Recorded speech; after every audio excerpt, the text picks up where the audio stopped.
Good morning. This is John again. When you are dead, you don't know you are dead for sure. And it's kind of difficult for people around you. The same thing goes for when you are stupid. The reason why I say this is because of our celebrities in Nigeria. Some of them are endorsing Bola Ahmed Tinubu to be our next president. I know some people are so gullible, they will follow their celebrity, whatever they recommend for them to do, product to buy, how to think. Because most people knows that being a celebrity in Africa in general or in Nigeria, it's a big deal because people are suffering. So when they see you make it out of the slum, they praise you, they worship you, so they listen to your advice. But at this present moment, we need to be very, very careful who we listen to or who we take advice from, especially when it comes to political activities in Nigeria. Because recently I've discovered some of our celebrities. I don't want to mention any names because I don't know what they are going through. I don't know what they are thinking. I can only speak for myself. And the reason why I keep saying this is I want to share this information with everybody to think twice before they make any decision concerning the upcoming election. Some of these celebrities, most of the endorsements they gave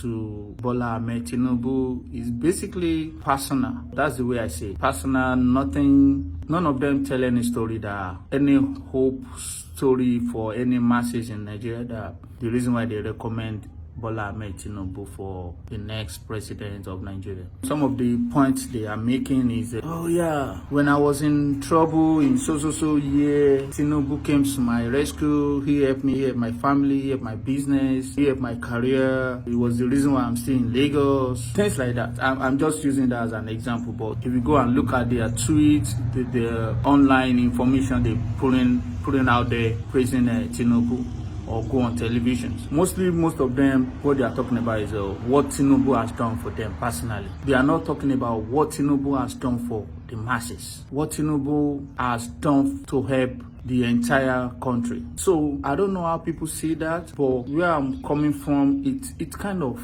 idiotic to listen to somebody praising a candidate because they do something personal for them. Because what about the other people that he didn't stretch out his hands of mercy to their life? What about the people that's living in poverty? What are the people that are working every day but they can't make ends meet? So if we think about it, some of the video I made, I said some people are so poor, the only thing they have left in their life is money. So their thinking faculty is gone. The human behavior, that as in human empathy, they don't have any. They don't have anything to give out to people except for themselves. So how can you be telling people to vote for Bola Ahmed Tinubu, that is the best candidate because he helped you personally? You cannot even point out any good thing he has done for the whole country. That's my point. That's where I'm coming from. That's what I want everybody to understand. None of these people have any brain. They don't have any time to think about anything before they start throwing that information out there. And they want people to follow suit. They want people to believe them because they believe, oh, it's the best thing that has ever happened to Nigeria,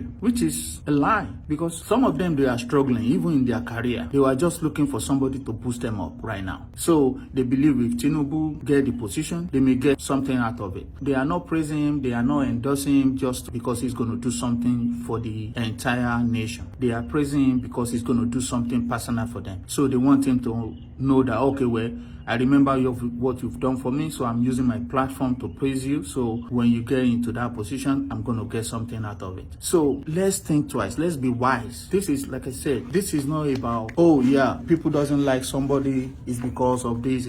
No, it's nobody hates anybody. I don't have any personal relationship with Obi. Neither do I have any personal relationship with Atiku. But Tinubu should be at the bottom of any conversation when it comes to presidential election. He should be the last candidate anybody will be talking about. Is he not the same guy that went to town hall and talking about bala blue blah that can't even praise any sentence? And since then, he's been going down the drain. So, and people are coming out from woodworks and start convincing people that, okay, well, he's the best candidate for us. Have we forgotten the past 8 years? This is the same person that endorsed Buhari, that said Buhari is the best candidate for us. Is the best person that will do this. Majority of the Buhari's cabinet, they are Tinubu's loyalists. So how can you tell me that the same person, if you get elected tomorrow as Nigerian president, is going to bring this same set of people that hasn't done anything for the country for the past 8 years, and is still going to bring the same mentality? This is the best time to stop this. This is the best time to think twice before we make this decision. It is very crucial. Forget about tribalism. Forget it. Let's leave that to the side. Like I said, the upcoming election is not about anybody, it's about your mama. Because women are the one that are suffering most. They are the ones suffering most, because during the Lekki massacre, how many kids that lost their life? It's the mother that will suffer. So you have to pay attention. And the women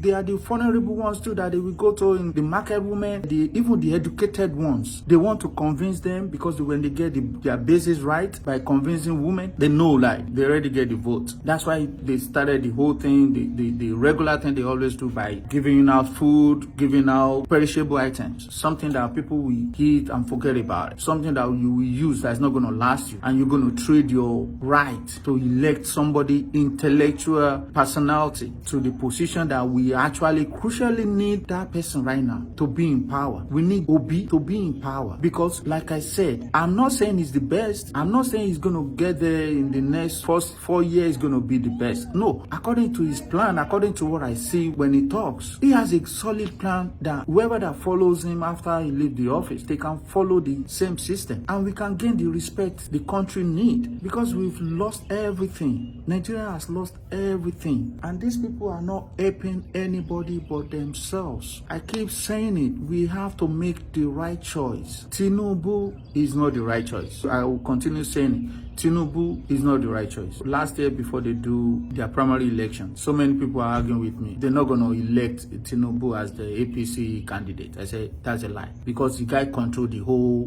party. When he was nominated as the candidate, everybody see what I was talking about. And the same thing he wants to practice, because he's going to organize all his loyalists to do the evil work they've been doing for the past 8 years, and continue doing it, and keep telling people, okay, we're going to do better. We are trying our best. The most annoying part of it is that we have somebody that's more even smarter than the incumbent president as the vice president. I'm talking about the vice president of Nigeria right now. The guy is smarter than his boss. I don't see him making any decision. For the past 8 years, Buhari will be out of the country for 6 months, 7 months, 8 months. He won't even jump into grabbing the mantle of power and start making things happen. So it's the same thing. It doesn't matter how educated they are. The party is a cult. So you can't do anything, no matter how smart you think you are in that party. You can't go above him, because he controls everything. So it's the same thing that he's going to do when he becomes the president. So let's think about it, please.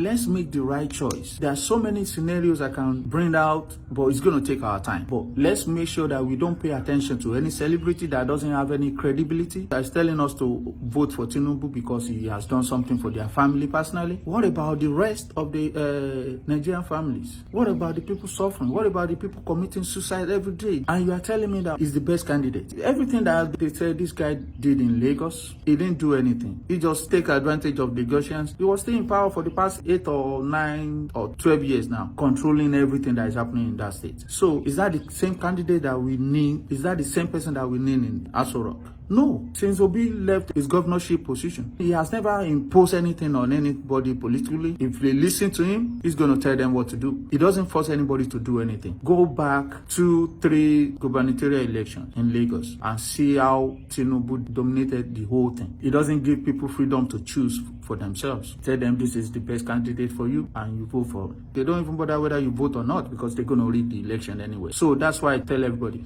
get your PVC, be ready for them. Let's make it difficult for them, even if they want to rig the election. Don't let him make it so easy for them that everybody will be in doubt when they get the results. Let's make it so difficult that even when they want to rig, they will work for it. Thank you. My name is John again. We'll see you next time. Bye.